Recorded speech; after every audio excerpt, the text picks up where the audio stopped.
We're going to talk now with Peyton Jones, who is the author of Church Zero, and it's the basis of the book is raising first century churches from the ashes of the 21st century church. Peyton, welcome to today's issues.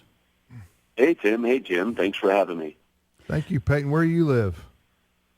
I live currently in San Diego County, California.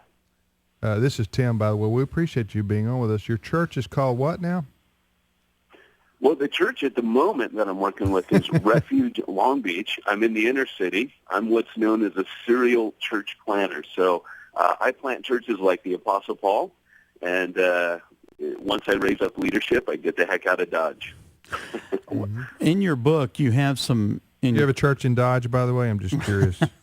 I wish that I may could be wear next. like this. Okay. A holster and a six-shooter. That'd be great. Okay. Maybe they give me a sheriff's badge. In your book, you have some different chapter titles that are quite intriguing, and as you look to raising first century churches from the ashes of the 21st century, let's get to the very root of that. What exactly do you mean when you want to do that? Why is our church in such disarray? And I use that as opposed to the title of chapter 8. That is such a great question to lead off with. Thanks for that. You've made my job easy because I would say that the church today, which I love dearly, it seems to have gotten its focus off the right things. I mean, we've had a lot of success in the 80s. We grew big. We filled warehouses. We became mega churches. And we seem more obsessed with size than reach. Mm-hmm. And yet when you read the New Testament, the book of Acts lays down right away. Jesus is like, hey, start in Jerusalem, go to Judea, go to Samaria, and to the ends of the earth. His focus is on reach. It's not size. It's spreading outwards. And we've lost that. So, for example, we can have ginormous churches which look impressive but don't have the power that the first century churches had. And, of course, I spent 12 years on the mission frontiers of Europe. I'm now in the inner city in Long Beach, California. I deal with a lot of prostitutes, ex-cons, drug addicts, gang members. One of our members was shot last week and killed. I work in a place where you have to see power. And my passion for the church is to get that focus back where it belongs, back where the Scripture points us, and be more committed to reach and the power of rescuing people from sin, Satan, and self, rather than just cramming more people into buildings. What do you mean by ashes, though, of the 21st century church? Or did you just explain that to me and I didn't hear it?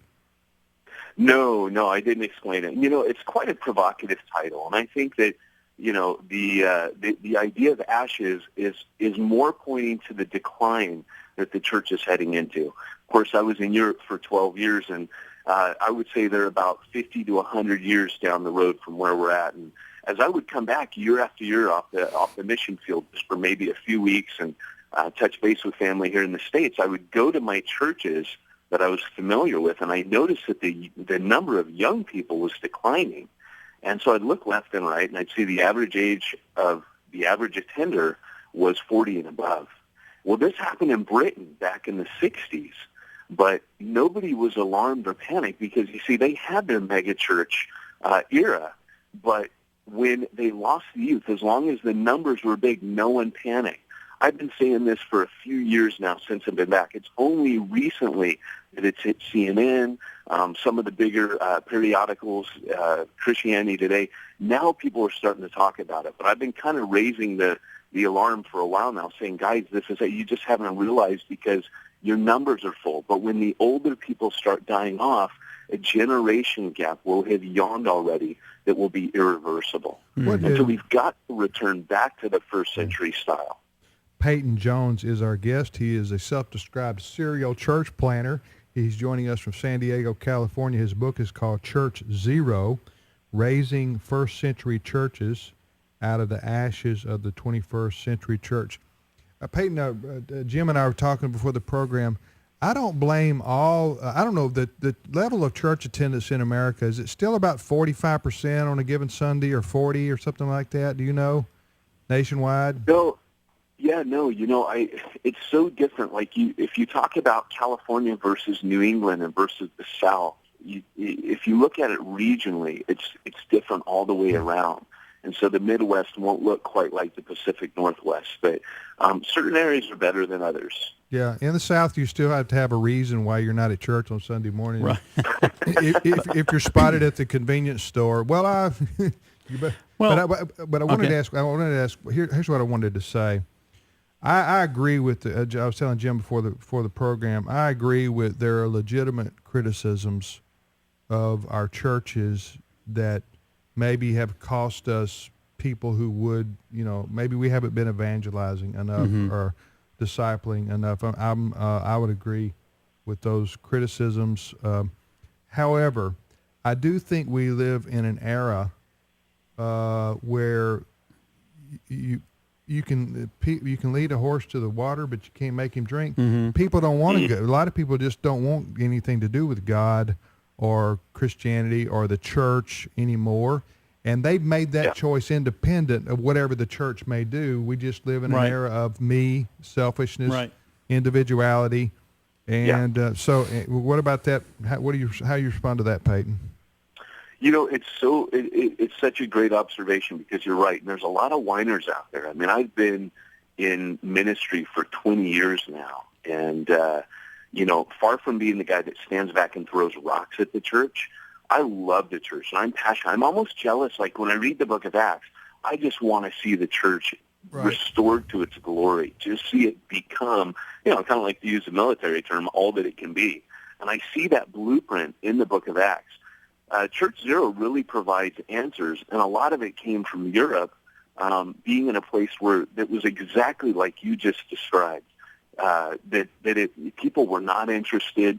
The church attendance in Britain, where I was at, was 1.6% of the population. The number of evangelicals was 0.06% of the population. So it was a lot like the first century to begin with. And so a lot of the solutions that we're talking about in Church Zero are actually things that we found ourselves doing that really was the only way to reach people. Because culture was very much like you described. I mean, people had no interest in God. The only time they ever went to a church was for a wedding or funeral. And we found ourselves reading the book of Acts going, hey, we were too stupid to figure this out, but hey, look, we're doing what they were doing back then. This is the program, Today's Issues on American Family Radio. Peyton, we've got just a couple of moments left talking with Peyton Jones about his book, Church Zero, Raising First Century Churches Out of the Ashes of the 21st Century Church. Peyton, just real quick, how do you raise pastors up in the churches that you plant? Yeah, I do it a lot like Paul. I take them on mission. I make them do all the stuff they don't want to do. I've got a seminary degree, and I used to lecture in Bible college, so the academic stuff is not a problem, but it's getting them. After we train them in seminary, we often train guys in seminary, and when they get out, they can't do anything that you read about in the book of Acts. So I focus on getting them out there with people, doing the stuff that seminary did not prepare them for, and I turn them loose. And the more opportunity I can give them, the better. All right. Hey, listen, Peyton, thanks so much for your time. How do we get your book? Yeah, that. Yeah, it's funny enough, churchzero.com has all the links you need, and for the next 2 days, David C. Cook is offering it on Kindle for $2.51. It's normally $10 on Kindle, so it's quite a steal. Church, we don't. Stealing's against the Ten Commandments, though. Right. I think bargain. Bargain. Okay, we just don't want to encourage. Absolutely. Bargain. There we go. I dig it. Encourage theft here on Christian radio. Peyton Jones is our guest. Churchzero.com has everything you need to know about what he's been talking about here this morning. Thank you, Peyton. We appreciate it. Thanks for having me on, guys. Take care. God bless. We'll be back.